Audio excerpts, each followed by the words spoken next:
Hey, today's episode of Shift Happens Catalyst Conversations is another solo insights episode. So it's only me talking about my own life, my own experience, and my own thoughts and feelings. Yes, I do love having guests. I love talking to people. I love interviewing them and having this deep connection. I also feel that there are many things that I would like to share more about myself. Whenever I have somebody else on my podcast, I'm always focusing on them. And yet I feel that I personally have a lot to share as well. So that's why I have the solo insights. And today I want to talk about frameworks, different personality frameworks, and how they all actually come together using my personal example and some kind of realization that I had just recently, like today, yesterday. So it's very, very fresh. And I had this very nice aha moment because all these things are coming together. All these different frameworks, they are basically saying the same thing, just from different kind of angle. And I feel that all the personality tests, all the different frameworks, all the archetypes, they can be very, very useful if you want to start making sense of yourself. Of course, some may also say that you can't only rely on external frameworks and archetypes, and you can't forever be this test junkie. In a way, I'm kind of like personality test junkie. I like to take all these tests because they always give me like some new kind of perspective, new kind of angle to better understand myself. And yes, I'm also very analytical and complex, and I analyze myself as well on my own without any kind of frameworks. Yet, these frameworks can be a very good starting point, especially for you if you haven't gone very deep into this self exploration. So, all these frameworks, they can just be like a starting point from which you can start building just to go deeper within. And the frameworks that I'm going to mention today are human design. This is not a personality test because this is always the same. You can't change the results by answering in a different way. Human design is based on your birth data, the place where you were born, the time, and also like the way the planets were aligned at the moment when you were born. And you can't change that because you can't change the birth time and place. Then I also want to touch upon the fear archetypes, and I want to touch upon erotic archetypes coming from Sheila Kelley and her S Factor method. So these will be the three frameworks that I will talk about.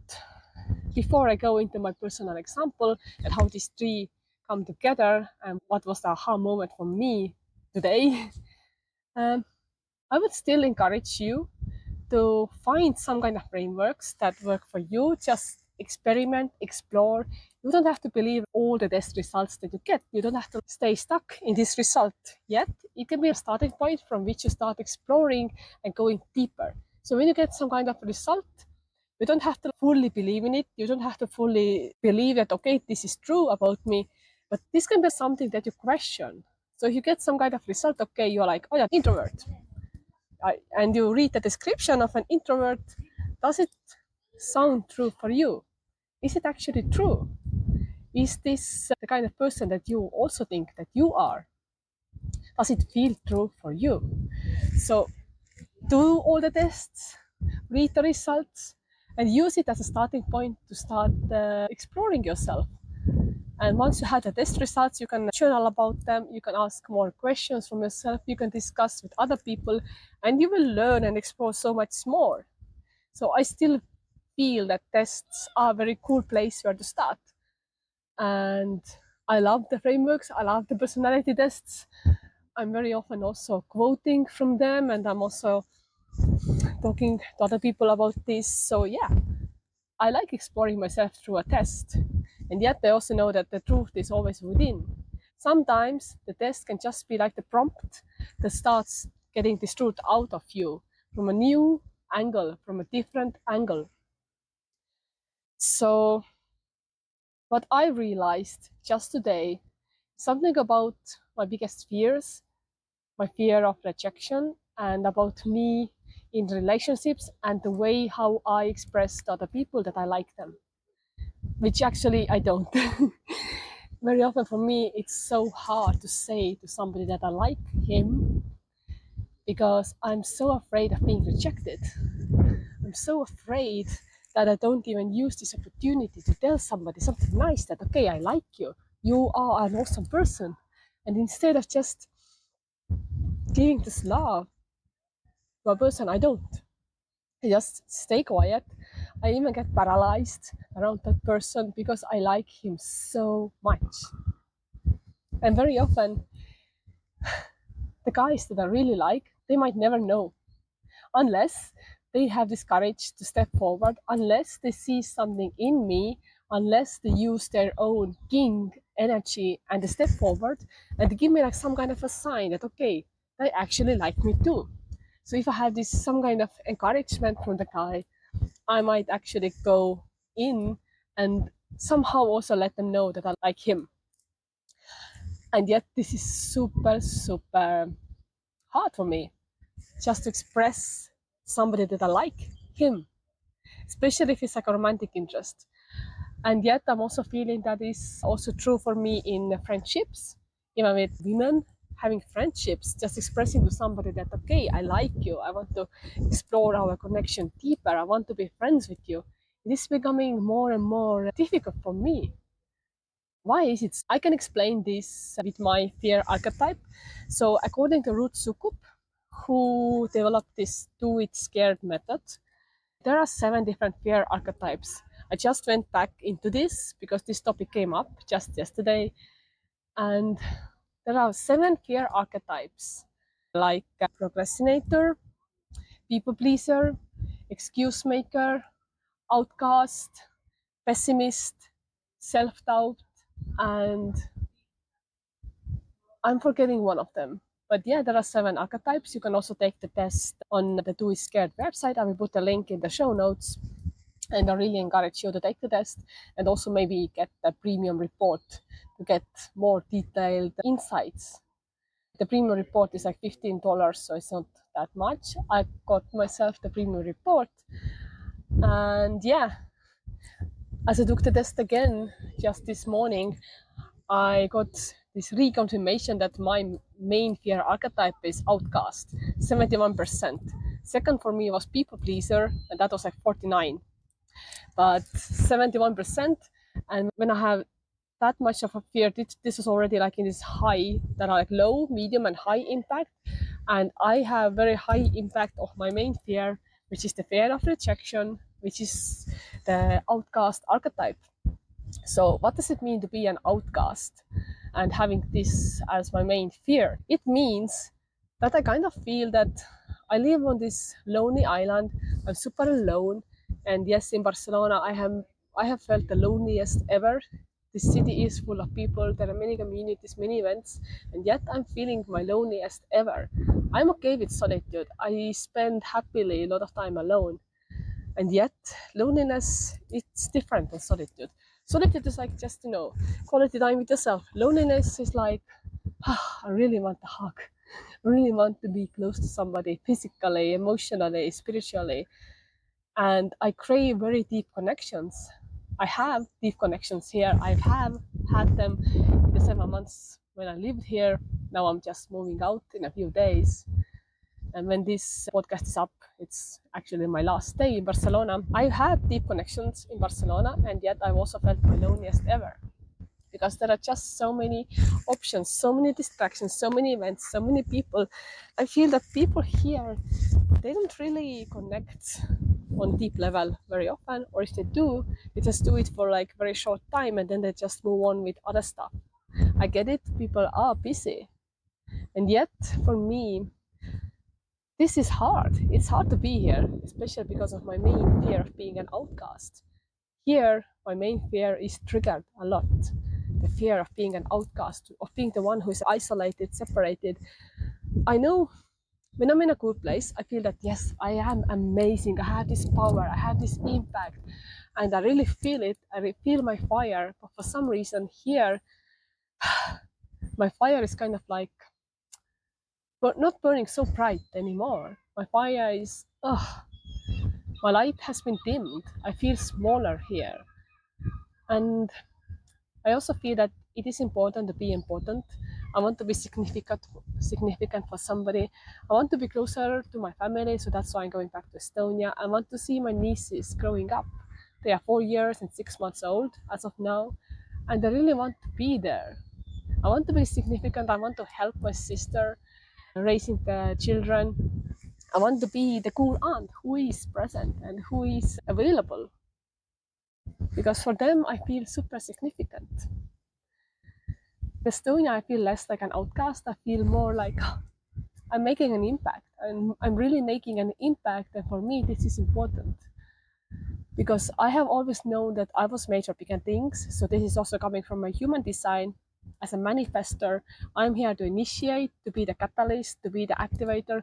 I'm here to start the big movements. Maybe not lead them, but start and then step away and let somebody else to lead.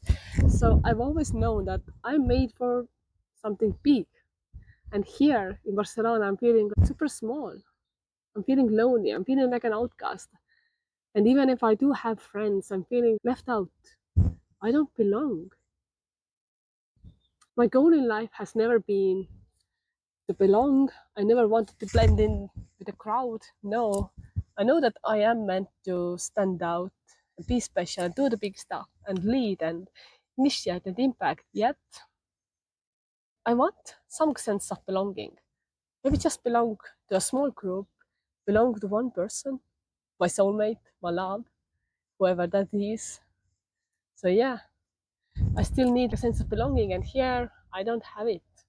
And here I feel like an outcast. So my main fear has been triggered here. I took the same test 2.5 years ago. Then the result for being an outcast was 51%. And today when I took it, it was 71. So it has grown 20%. 71%. So this fear has high impact in my life. And no other fear has that much of an impact. My least important fear was pessimist, so I'm not really like a pessimistic person. This is not really impacting me, but being an outcast. The second was people pleaser, but this was like medium impact or more like a low impact actually.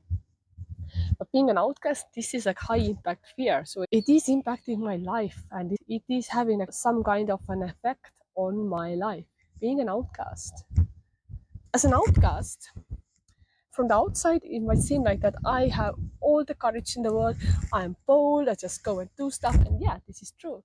Whenever it is just me and I don't have to tell somebody that I like him, I just go and do stuff. I move to another country, I quit jobs, I do all that stuff.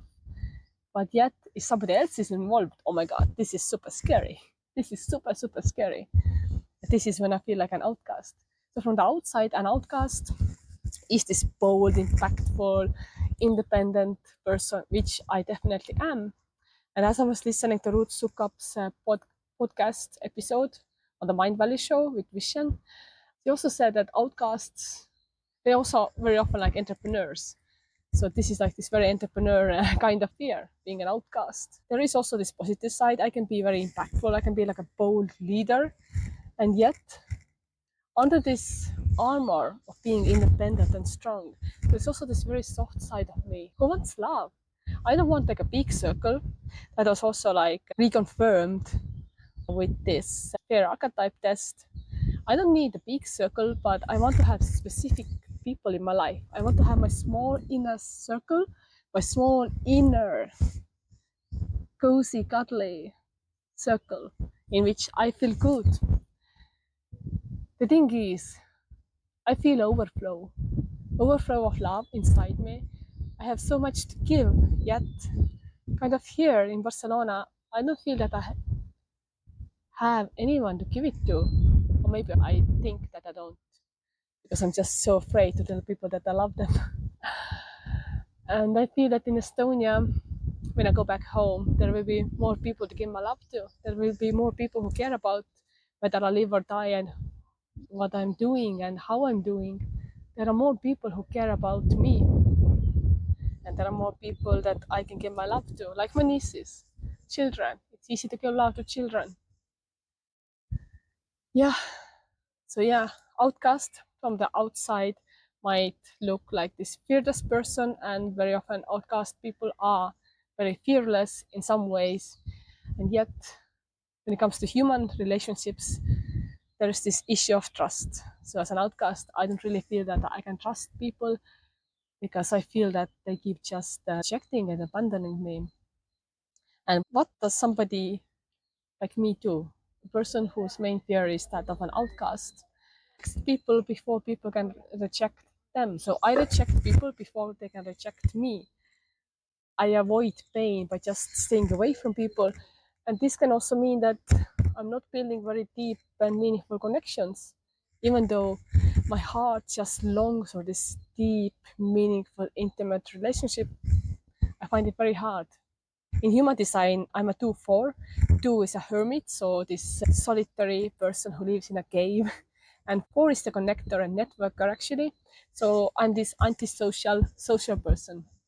But line 4 also means that I want to have like this small circle, my people, not many people, not acquaintances, but more like small inner circle of people that are close to me. So even in human design, I am a 2-4, this hermit who wants to have her own small inner circle, and as an outcast, I don't let many people close to me. And these two actually, they make sense together. And if I add to this human design manifestor, my energy type is manifestor, which is just 9% of population. And manifestor is the only energy type in human design who has the closed aura bubble. So my aura is closed. Nobody can get in unless I open the gate of my castle. I invite the person in, and and after this, I also close the gate. So not many people really know me because I don't let them in. I'm so scared of rejection as an outcast. And as a manifestor, I have this closed bubble around me that not many people really know the real me. There are some good friends who know me, and all my lovers have also known me on a very deep level because I have felt safe with my lovers. I have felt safe and I have really opened up. So manifestor, closed aura bubble. Many people, they don't even have the courage to get closer. They don't have the courage to knock on the castle door and ask to be let in. So it makes sense being an outcast, being a manifestor inside my closed aura bubble. And to this, I can also add my erotic archetype, which is coming from Sheila Kelley S Factor. There is like a very good documentary about the S Factor. It's about the female sensuality and sexuality. I also did Sheila Kelley's Mind Belly course, and I also met her in person in Cartagena, Colombia. And I was in her dance class, and I got very close to Sheila Kelley's like assistant teacher. So I was getting along with her quite well. So I have seen this system quite upfront and close. And in Sheila Kelley's archetypes, I am the ice queen. So there are like 10 different archetypes. Some of them are more like this joyful girl energy, this flirty, or maybe this femme fatale, who is like, seductress. And among these, I'm the ice queen. Once again, this closed person who doesn't really let anybody know that I like them. So if I like any man, probably he will never know unless he has the courage to get close to me, and unless he really gives me a signal that he likes me. Otherwise, he may never know. Because if I don't have this signal that somebody likes me, I don't take the risk because I don't want to trigger my main fear of being rejected. And as an ice queen, I don't express my feelings a lot. So people don't understand if I like them. They might never know. So outcast, who rejects people before I am rejected, manifestor with a closed aura bubble, 2-4 manifestor, so this hermit, antisocial, the ice queen.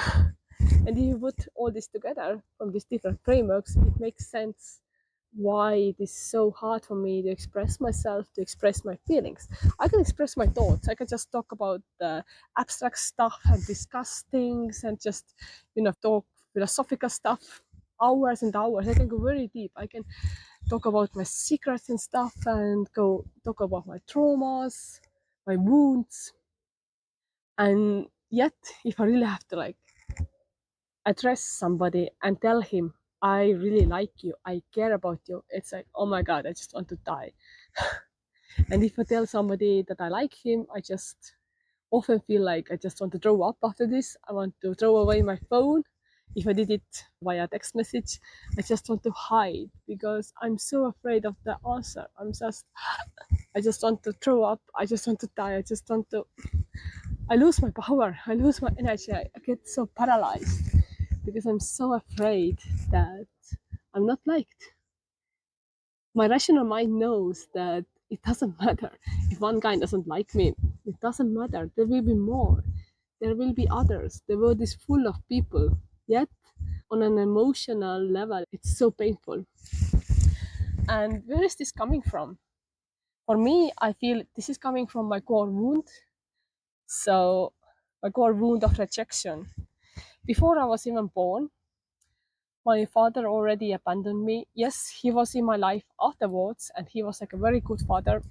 No bad words here.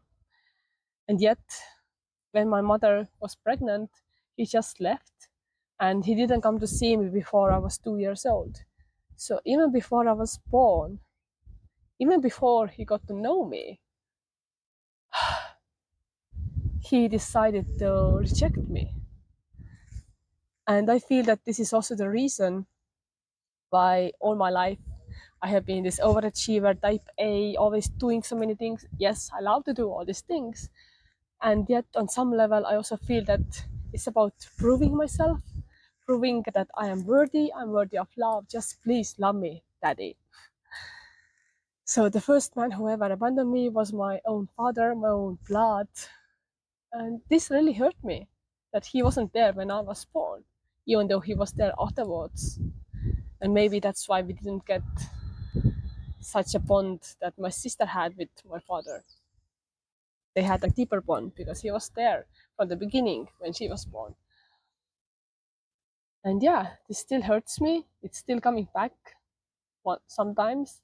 I have forgiven, I have talked to him. I mean, he's dead. He has been dead for 13 years already, and yet I have been working on this wound. I have healed.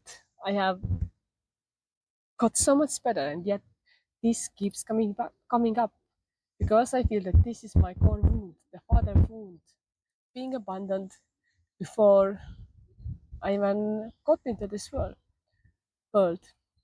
I know that he's proud of me now. If he's watching, I guess he is. And sometimes I talk to him, and yeah, this still comes back and haunts me. And this core wound activates my fear archetype. And this also explains why my erotic archetype is Ice Queen. Manifestor 2-4, this is something I can't change. But I guess also, this is kind of like feeding the other things, the archetypes, the fear archetype, and also the erotic archetype. So yeah, you can see these different systems are connected. They make sense all together. And I just made this connection today, and this makes so much sense. It's not hindering me in any way, it's not limiting me. I feel that this is actually opening up more layers for me. It helps me to understand myself on a deeper level, using these different systems to just learn more and more about myself. End of the day, I am my most favorite topic, most favorite subject, project, and I just love learning about myself. I love myself. Yes. I did an episode about self-love. That was the first solo insights. And yes, like I said there, I love myself. And the only place where I don't love myself is that I don't really celebrate. I don't celebrate my wins, and I just keep pushing forward more and more and more and more and more. Because adding another layer of personality tests, when we talk about saboteurs, we all have saboteurs. We all have this judge who's judging ourselves, who's judging me, this inner critic, I would say. My main saboteur after the judge is the overachiever. So I keep burning myself out by doing so much more, because part of me feels that I am not enough unless I just do shitloads of stuff. So yeah. 2-4 emotional manifestor, which is the closed bubble. Fair archetype, that of an outcast who rejects other people before she's rejected. Erotic archetype, ice queen, not really expressing her feelings. And with the saboteur or overachiever, just doing more and more and more, just to kind of trying to convince people to love me. It all makes sense. It all makes sense. These different things make sense. And I will continue exploring myself. I will continue learning more about myself, reflecting, having these insights, and possibly I will share more of these insights on this podcast in the solo insights episodes as well. So, what about you? What about the different archetypes and frameworks and structures? What kind of self development tools are you using? And are they making sense? And if you put these different systems side by side, do you see any common threads? Do you see any places where these systems kind of like overlap? I saw that pattern, and for me, it was like an aha moment. I don't yet know what is going to come out of all this. I don't know yet how to start using this knowledge in my favor, and yet having this knowledge, having made this connection in my head, in my heart, it also gives me more power to live a more fulfilled, optimized, happier, lovable, loveful. What's the word for filled with love? I mean, to live a life that is filled with more love. Because end of the day, the greatest thing you'll ever learn is just to love and be loved in return. I believe in love a lot, and yet, in some ways, I am sabotaging myself and not allowing love in. Let love in. How can I let love in? For some reason, I'm not letting it. I'm not telling people that I love them. I don't tell people that I care about them. I want love, and yet, in some ways, I run away from it. That's a tough thing to digest. I will just go on a walk now, digest it a bit more, and maybe come back to this topic of love and loving other people in the next episode of Shift Happens, Catalyst Conversations. For now, share this episode with somebody who might also benefit from knowing all these things, who might benefit from my insights. In the comments, please tell me about how you interact with different structures, frameworks, archetypes. And I would love to hear from you. I would love to hear your examples of how different frameworks function together.